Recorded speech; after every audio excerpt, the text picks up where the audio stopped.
අද මම හදන්න යන්නේ බුරියානි වගේ රයිස් එකක්. ඔයගොල්ලන් ගෙදරදී ලේසියෙන්ම හදාගන්න පුළුවන් රයිස් එක.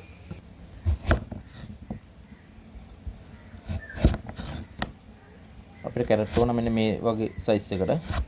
ගොඩක් පොඩි කරගන්නත් එපා. මොකද මේ ටක් ගාලා මේක රයිස් එකට දැම්මම කුක් වෙනවා. ඒකෙන්ද කැරට් එක මෑෂ් වෙන්න බලනවා.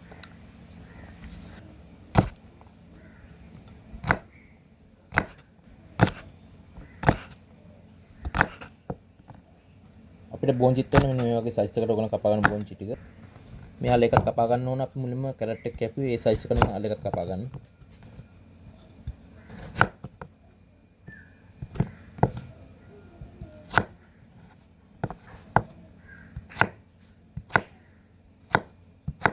කොත්තමල්ලි කොලත් පොඩියට කපා ගන්න.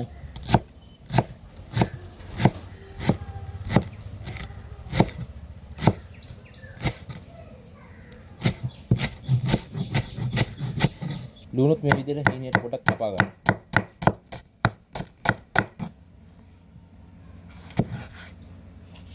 තක්කාලි මේකට කපා ගන්න. සුදු ලුණින් කරුත් තලා ගන්න ඕන අපි අඳුර.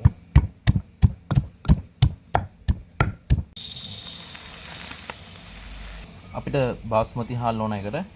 ඔයගොන්ට බාස්මති හාල් නැත්නම් ගණන් අඩු හාලක් වුණත් කමන්නේ අරගෙන මේ රයිස් එක හදන්න.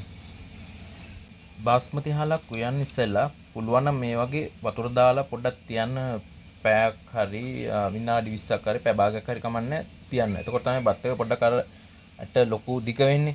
ඒ වගේ වෙන්නේ එතකොට තමයි. අනික හැබැයි තව දෙයක් තියෙනවා මිනිස්සු සමහරක් අය කට්ටිය දන්නේ මේ බාස්මති හාල උයන විදිය. මේ බාස්මති හාල මේ වගේ වතුර දාලා තිබ්බොත් වතුර අඩුවෙන් තියන්න. මොකද මුලින්ම මේ හාල එතකොට ඔයා මේව කරනකොට පෙඟිලා ඉවරයි. ඒකින්ද වතුර අඩුවෙන් තියන්න මේ හාල මේව කරනකොට. සමහර කට්ටිය මේ හාල උයනකොට වතුර දාලා උයනවා. සමහර කට්ටිය වතුර නටන වතුර එකට දාලා වතුරක පෙරනවා. ලේසිම ක්‍රමය තමයි වතුර පෙරලා ගන්න එක. කියන්නේ වතුර එකක් බොයිල් වෙන්න තියලා ඊට පස්සේ හාල් එක දාලා කුකුනාට පස්සේ රයිස් එක පෙරන්න.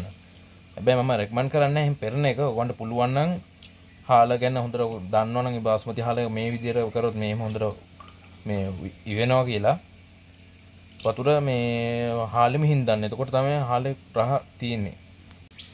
හරි දැන් මම කියන්නම් අවශ්‍ය වෙජිටබල්. මුලින්ම මේ වගේ කපාගත් කැරට් ටිකක් ඕන. කොත්තමල්ලි කොළ, හීනට කපාගත් ලුණු, තලාගත් සුදු ලුණු ඉඟුරු, තක්කාලි, අම්මිරිස්. ඊට පස්සේ අපිට ඕන මේ රයිස් එක හදන්න චිකන්.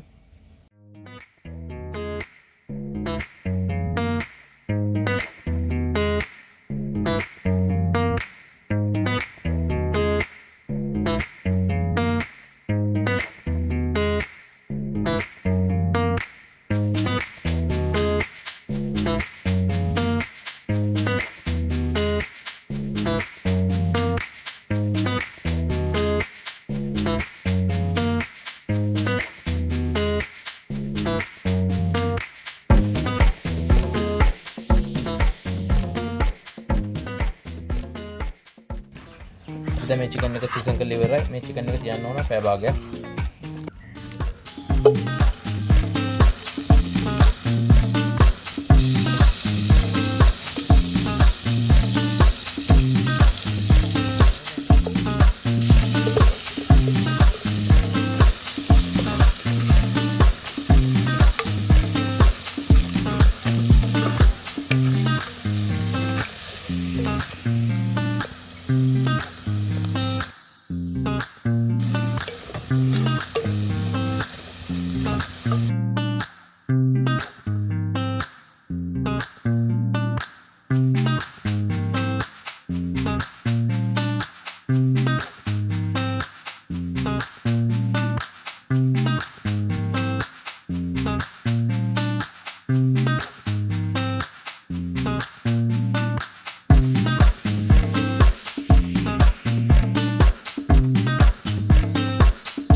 මේස් එකක් ගෙදරදී හදලා බලන්න.